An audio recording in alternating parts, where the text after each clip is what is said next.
Selamat sore buat teman-teman semuanya. Hari ini kita kembali lagi mempersiapkan untuk bahan pembelajaran seputar penyakit-penyakit pada daerah tropis, yaitu penyakit infeksi ya. Jadi hari ini topiknya adalah leptospirosis atau mud fever atau swamp fever. Kita lihat. Jadi leptospirosis ini merupakan penyakit zoonotik ya, yang berkembang pada hewan ya. Sakit kepala bagian belakang apa karena lambung? Cara atasnya gimana? Cara mengatasinya adalah dengan berobat pada dokter yang tepat. Nah, gitu ya. Yang disebabkan oleh bakteri gram negatif, yaitu bakteri Leptospira ya. Transmisi yang berlangsung atau penyebarannya adalah pada manusia melalui kulit yang terluka dan juga melalui membran mukosa yang berkontak langsung dengan cairan urin dari hewan-hewan yang terinfeksi seperti tikus ya. Jadi tikus yang merupakan reservoir utama dari leptospirosis. Pada fase awal dari penyakit ini biasanya sifatnya ringan dengan gejala yang tidak spesifik seperti demam ya, sakit kepala, kemudian bisa dijumpai mialgia, nyeri pada otot, dan pada kebanyakan kasus gejala-gejala ini akan sembuh sendiri setelah 1 minggu.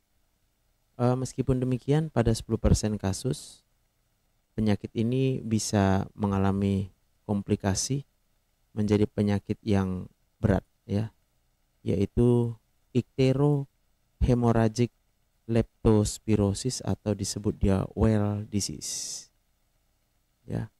Icterohemorrhagic leptospirosis atau well disease yang biasanya manifestasinya itu dijumpai 3 triad ya, yaitu gagal pada hati, kemudian kerusakan ginjal akut, dan juga perdarahan ya, bleeding diathesis. Diagnosa ditegakkan berdasarkan riwayat pasien, kemudian temuan secara klinis, dan juga pemeriksaan laboratorium ya. Pemeriksaan terdiri dari pengobatannya yaitu dengan pemberian antibiotik dan juga pemberian terapi suportif. Secara epidemiologi paling sering dijumpai pada daerah tropis ya. Kejadian di seluruh dunia itu mencapai 1 juta kasus dan cukup besar kematian yang disebabkannya itu 59.000 pasien yang meninggal dunia setiap tahun.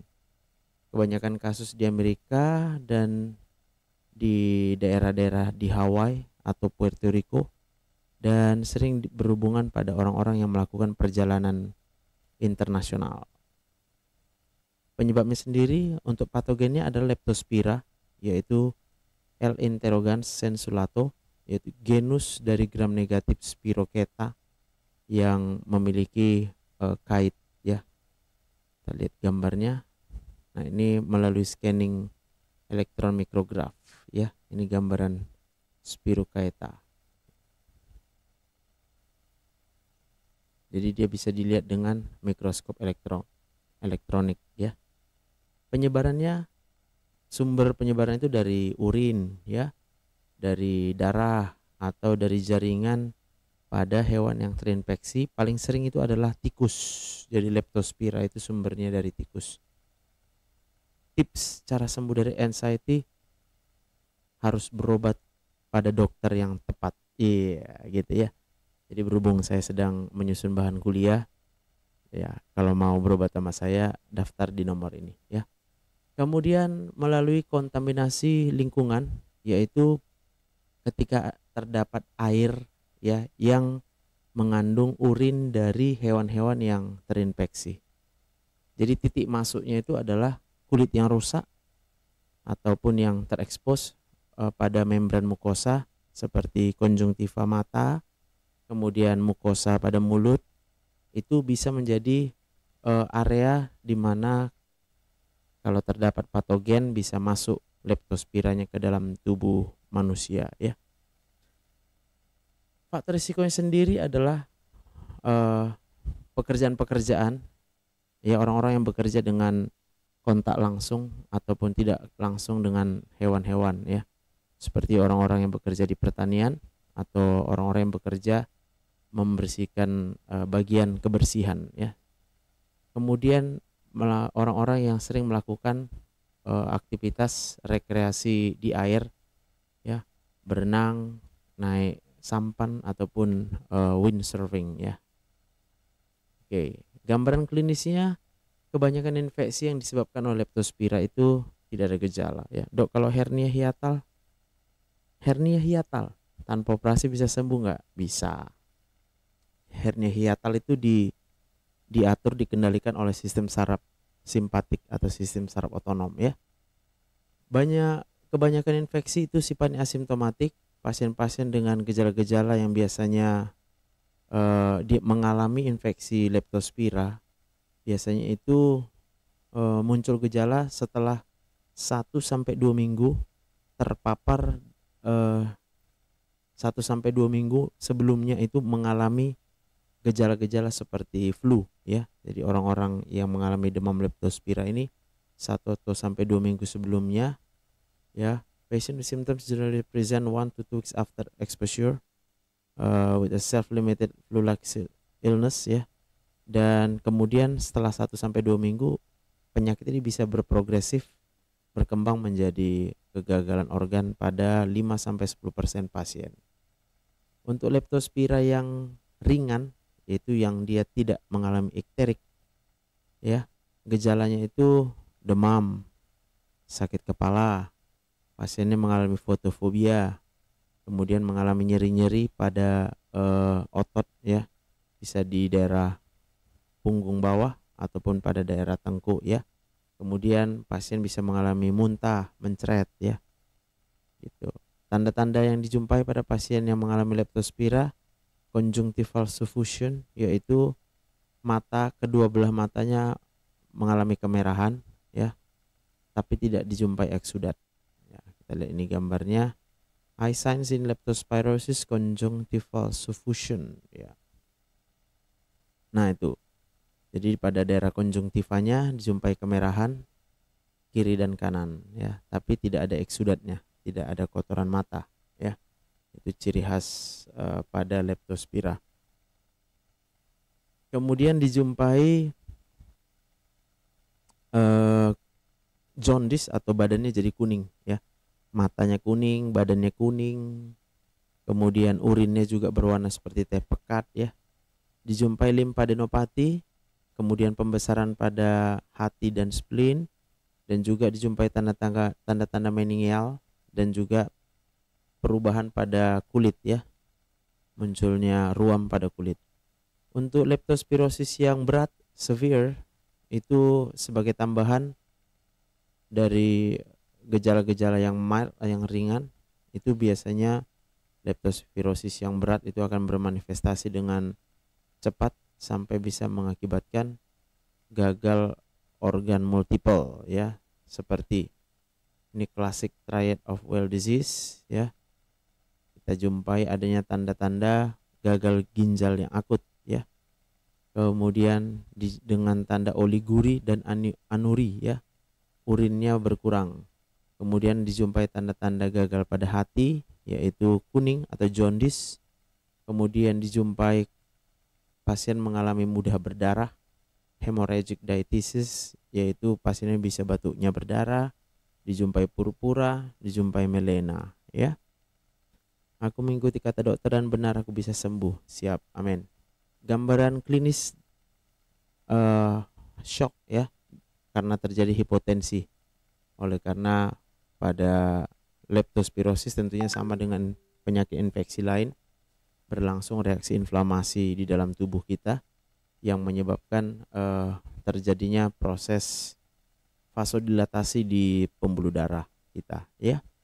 Gambaran klinis inflamasi pada jantung ya. Jadi bisa dijumpai miokarditis, perikarditis, bahkan sampai aritmia ya, karena bakteri Leptospira ini bisa juga menyerang sampai ke otot jantung, sampai ke perikardium, dan juga bisa mengganggu konduktivitas pada jantung.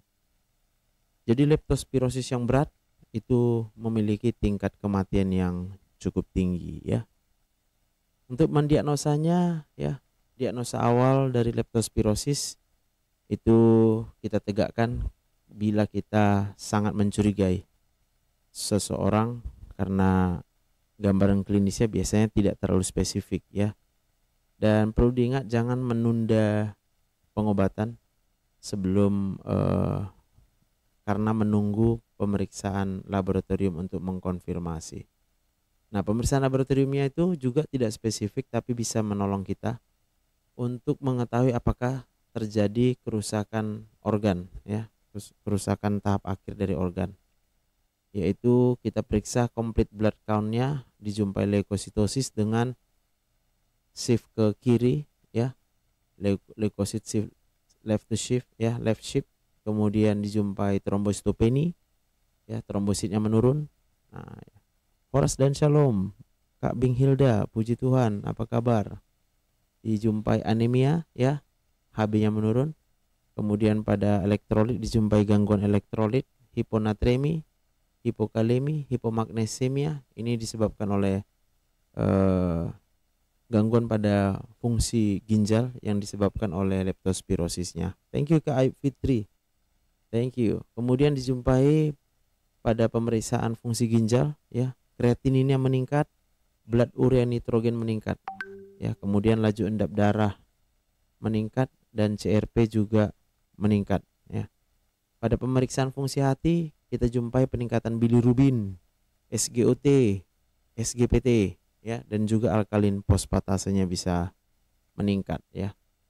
Sedangkan untuk memastikan apakah seseorang itu terinfeksi leptospira atau tidak, itu berdasarkan pemeriksaan langsung, direct detection, ataupun melalui pemeriksaan serologi ya, reaksi imun antigen antibody. Yang pertama adalah dengan mendeteksi secara langsung dijumpai leptospira dari dalam darah, urin, maupun pada cairan otak seseorang ya. Kemudian dilakukan pemeriksaan PCR dan juga dengan pemeriksaan mikroskop lapangan gelap. Nah, ini gambaran mikroskop lapangan gelap ya. Apa yang saya bicarakan ini yang tertulis bisa dilihat nanti di VT yang saya naikkan. Bisa juga ada di YouTube, bisa juga ada di TikTok ya. Siapa tahu ya ada yang tertarik untuk melihat apa yang saya baca ini ya. Jadi dengan mikroskop lapangan gelap ya, corkscrew shape, jadi bentuknya seperti apa ini, cork dan screw ya, dengan ukurannya hanya 6 sampai 25 mikrometer dan diameternya hanya 0,1 mikrometer. Jadi sangat kecil sekali bakteri Leptospira ini ya. Tentunya sama juga dengan bakteri-bakteri lain. Namun yang perlu kita pahami bersama ya, sebagai umat manusia yang diciptakan oleh Tuhan yang maha baik, yang maha kuasa, maka Tuhan sudah menciptakan juga sel-sel darah putih di dalam tubuh kita. Dan jangan lupa semua bakteri juga adalah ciptaan Tuhan ya. Jadi Tuhan menciptakan bakteri ataupun virus ataupun parasit semua. Tujuannya itu sebenarnya bukan untuk membuat penyakit, tapi untuk keseimbangan, menjaga keseimbangan kehidupan di dalam dunia ini ya. Selamat sore Kak Yuliana. Yuli, yes. Jadi Leptospira ini merupakan obligat aerobik gram negatif Spirocheta. Selamat malam Kak Evi. Untuk pemeriksaan serologi tidak bisa kita gunakan bila ingin mendiagnosa secara dini, ataupun tidak bisa kita gunakan untuk menetapkan keputusan memberikan terapi ya. Jadi harus berdasarkan pemeriksaan langsung ditemukannya Leptospira dari darah, dari urin maupun cairan cerebrospinal fluid ya. Kemudian untuk serologi digunakan teknik microscopic agglutination test atau MAT, dan ini merupakan gold standar. Gold standarnya itu untuk pemeriksaannya adalah MAT atau microscopic agglutination test ya. Serum dari pasien itu yang pertama dilakukan adalah serum pasien diinkubasi dengan Serovar Leptospira, dan titernya titernya diambil ya, dihitung untuk melihat reaksi positif. Hanya dapat dilakukan pada laboratorium yang spesifik ya. Jadi laboratorium yang sudah khusus tentunya untuk memastikan Leptospira.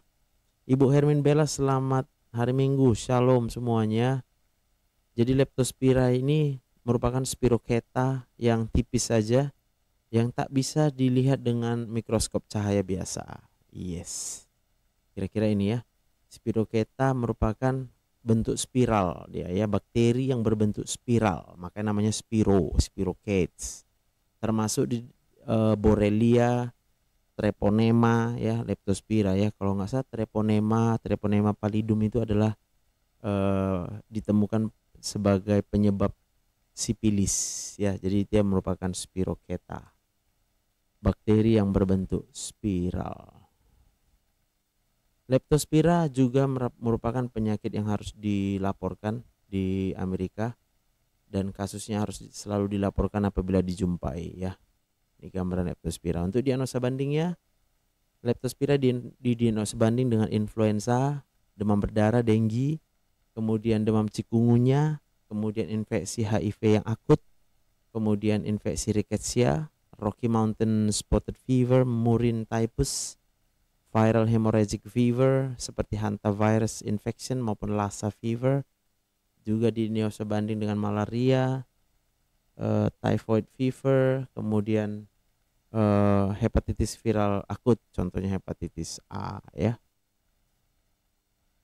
Pengobatannya sendiri yaitu kita memulai antibiotik secara segera ya, jika kita mencurigai suatu adanya leptospirosis, dan tidak perlu menunggu waktu untuk memastikan diagnosa, konfirmasi diagnosanya ya. Jadi kalau kita udah curiga dengan gejalanya, kita langsung tegakkan. Ingat tadi gejala yang muncul ini adalah masa inkubasinya adalah 7 sampai 14 hari setelah terpapar dengan cairan ya yang mengandung Leptospira. Biasanya dari ketika terjadi banjir ya. Kalau di Indonesia seringnya itu kalau misalnya terjadi banjir lalu airnya masuk sampai ke rumah ya, maka di situ biasanya terdapat banyak tikus ya. Leptospira ini banyak hidup di dalam tubuh tikus. Jadi dia kalau terjadi banjir, urin kencingnya, cairan urin dari tikus itu akan menyebar di cairan di air yang tergenang ya. Jadi di situ biasanya paling banyak terjangkit Leptospira ya, demam Leptospira. Pilihan antibiotik untuk Leptospira yang ringan yaitu doxycycline antibiotiknya ya. Ibu Lince Sindahanis, selamat malam.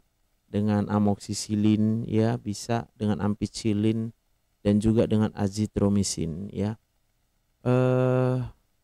Pilihan bila dijumpai leptospirosis yang berat adalah dengan injeksi penicillin G, bisa injeksi ceftriaxone ya, tapi bisa juga dengan doxycycline.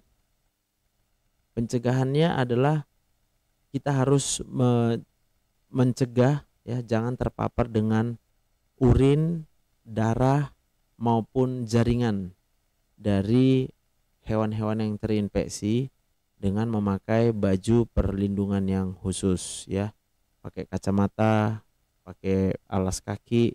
Itu semua kalau misalnya terjadi banjir atau kita misalnya harus bekerja banyak kontak dengan air di lingkungan ya.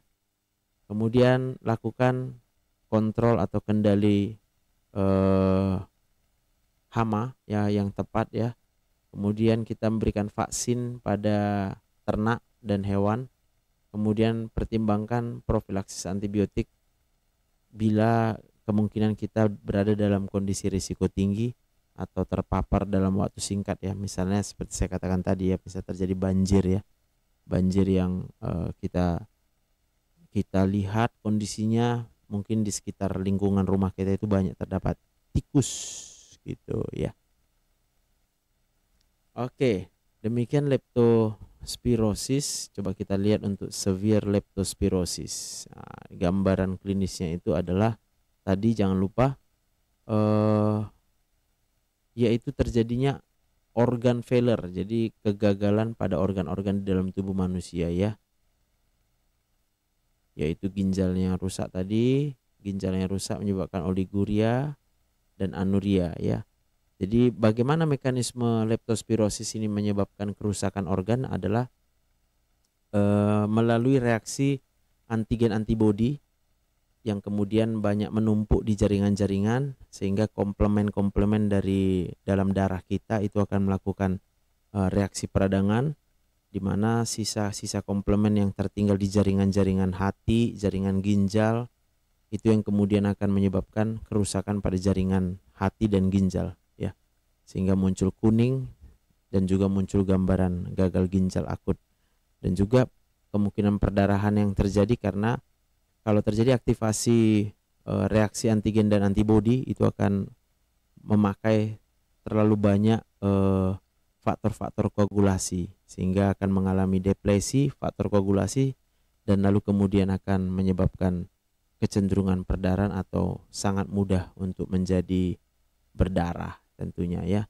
Dan juga termasuk di jaringan miokarditis ya, di jaringan otot jantung, di jaringan perikardium, sampai bisa mengganggu konduktivitas listrik pada jantung ya.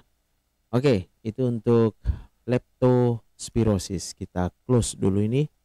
Nanti aku kirim untuk mahasiswa di Nommensen ya, karena saya akan mengajarnya di Fakultas Kedokteran Universitas HKBP Nommensen Medan ya.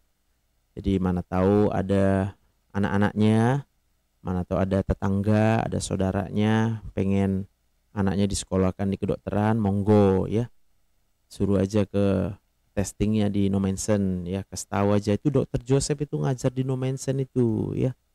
Dokter Joseph itu kan bagus dia tuh ya, jadi sekolah di sana aja biar diajarin sama Dokter Joseph gitu, iya kan. Jadi biar makin kece badai, biar makin banyak penerus dokter-dokter seperti Dokter Joseph itu, gitu caranya. Oke. Itu untuk leptospirosis. Sebentar kita akan melanjutkan dengan topiknya adalah demam berdarah, denggi. Thank you.